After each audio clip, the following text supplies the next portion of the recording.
So right now, as we stand, we've got 6 open jobs in the NFL. No one's been hired or fired yet today. Who knows? Maybe that might change.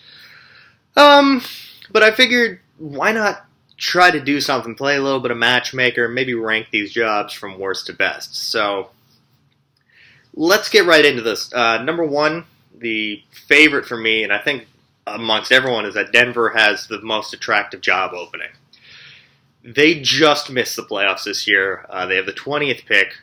They've got a loaded defense. They've got Emmanuel Sanders, Demaryius Thomas on the outside. You've got C.J. Anderson at running back. You've got 2 young quarterbacks that can potentially be starters for you. You're just overall in a good position as far as the roster. And then you've also got probably one of the best owners in the league in John Elway. Now, with that being said, who are some of the names that can be connected with this job? I've already seen Vance Joseph, the defensive coordinator for the Miami Dolphins, who turned a really bad start into a playoff team. Vance Joseph was in consideration the last time Denver had a head coaching vacancy when he was a defensive backs coach for Cincinnati. And he's parlayed that very well. He's now a defensive coordinator in the NFL. He led a very good defense this year, in addition to that. But I think the most obvious one is Kyle Shanahan, the offensive coordinator for the Falcons. They can interview him right away because he doesn't have a game this week. He's got the bye week. Plus, Shanahan, coach, son of former head coach Mike Shanahan, who coached Elway.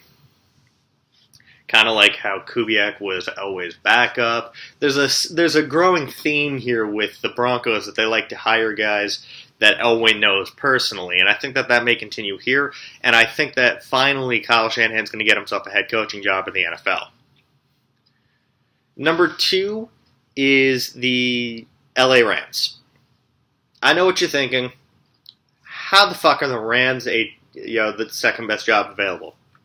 Simple. You know you've got job security. Jeff Fisher stayed for 4 years despite not doing a damn thing. You've got a really loyal owner who wants to to show as much faith in you as possible, who give you as much time as he feels possible. You've got Jared Goff, who, love him or hate him, and I know a lot of people hate him because he didn't come out and post Andrew Luck numbers. Sorry. Love him or hate him, he's a quarterback that everyone wanted last year, much like Carson Wentz. You've got Todd Gurley, who had a great first year but had no help around him last year. You've got a good quarterback, you've got a good running back, and you've got Aaron Donald, who's a superstar on defense, and Robert Quinn, who's an all-pro on defense. You've got a lot of good building pieces around, in addition to also being in LA. Some potential names that I've heard for there: Doug Marrone, the interim head coach for the Jaguars. I've heard Shanahan. I've heard Josh McDaniels. I've heard Matt Patricia.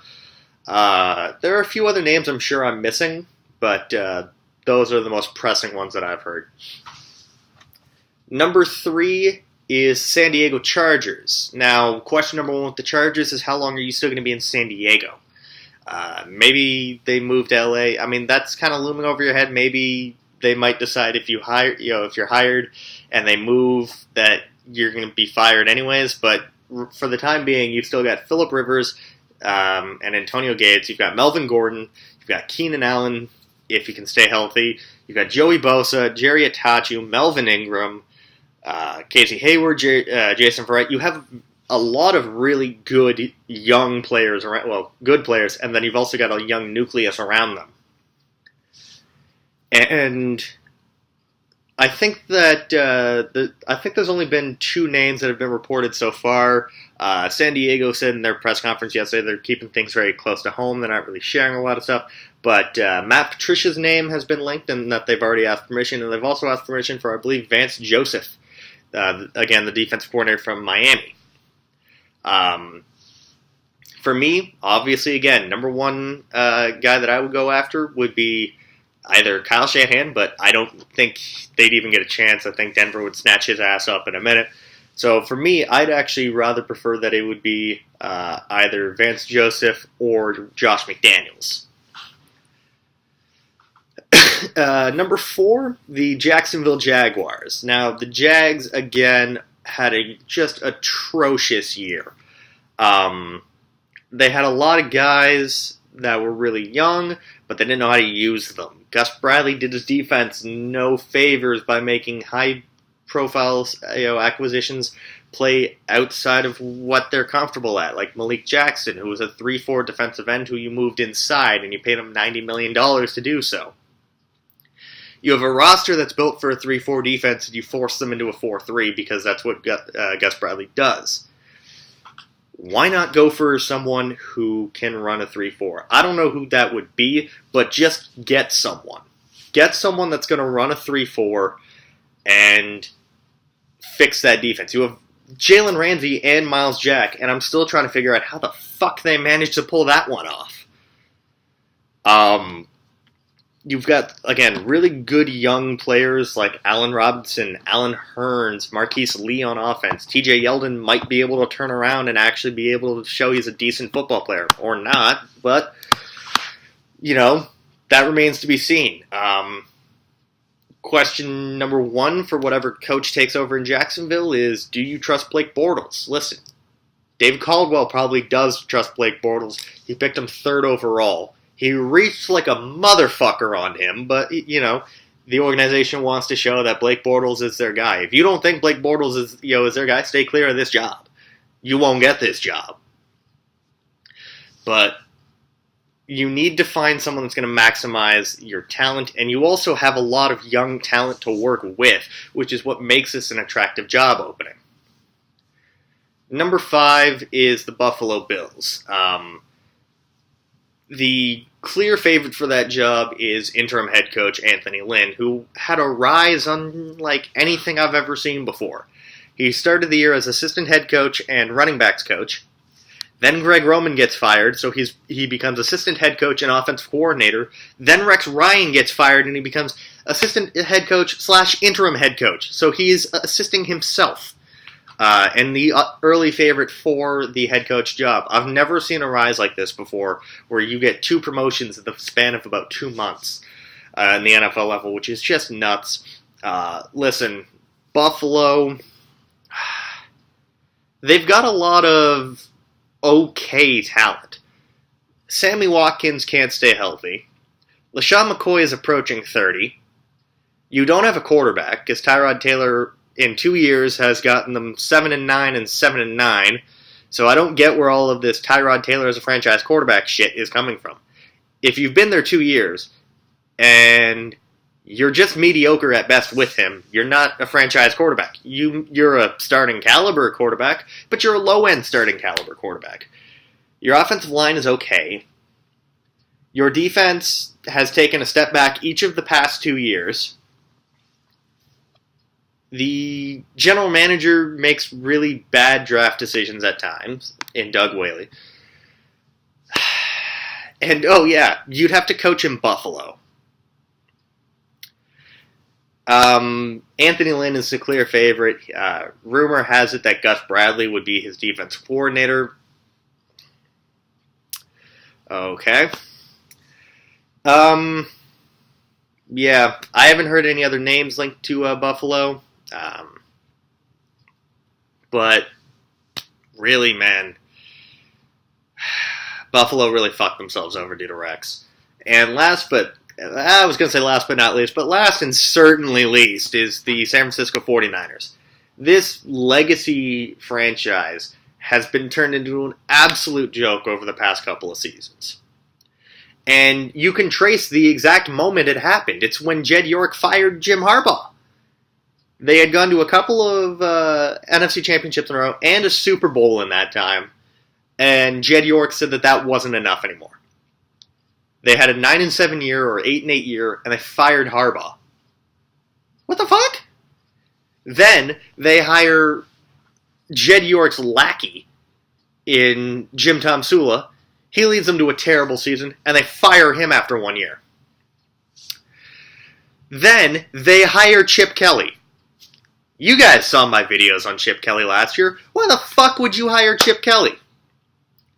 And then Jed York had an epiphany, realized, why the fuck did I hire Chip Kelly? And he fired him after 1 year. They have fired a coach in 3 straight seasons. There is no job security in San Francisco. The only positive in this job is that you're going into a complete dumpster fire. You're going into a team that might even be worse off than the Browns right now. At least the Browns have some continuity because Hugh Jackson is staying. And he's building a roster. You have no roster to fucking build in San Francisco. You literally don't have a quarterback next year because Kaepernick's going to be gone and Blaine Gabbert's a free agent. You have no real talent on defense other than Navarro Bowman. You have to deal with the wasteland that Trent Baalke left you by trading up and getting mediocre, players in the secondary like Eric Reed and Jimmy Ward and all of this just pile of fucking nothing. And then you have an owner who may turn around and fire you again next year. Make it 4 in a row. Be the first team to do that. I don't know why the hell anyone would want to go to San Francisco. Early indications are that they're looking at guys like Shanahan. There's no way fucking Shanahan's going anywhere near this job. Why the fuck would Kyle Shanahan be going to a job where the last 3 guys have been gone in 3, in a year? I know Harbaugh was there for 3 years, but seriously, 1 year, one guy, 1 year, another guy, 1 year, another guy. There's no job security. Why the fuck would you put your name on that? No way he's going. No way McDaniels is going, too. Patricia's smarter than that. Vance Joseph won't come anywhere near that. Anthony Lynn ain't coming anywhere near that. Maybe Doug Marrone might. I know there's no way to fire the owner, but for fuck's sake, Jed York has really turned this team into a joke, and I don't know how long it's going to be until they can even fucking find someone, and how low into the barrel they're going to have to scrape to find someone that's willing to fucking leave. I don't think any of the top guys that are being mentioned right now are going to even consider that job. Maybe some guys that could consider that would be maybe like a Ken Wisenhunt or a John Pagano or Frank Reich, like guys that no one is considering right now. So sorry about that. So there's the 6 coaching vacancies ranked from best to worst. If you're a Niners fan out there, my sincere apologies. Your team is fucking you. So again, like, comment, subscribe, leave your thoughts down below, follow me on Twitter. If you have any suggestions on what I should do next, leave that feedback down below, and I'll talk to you again next time.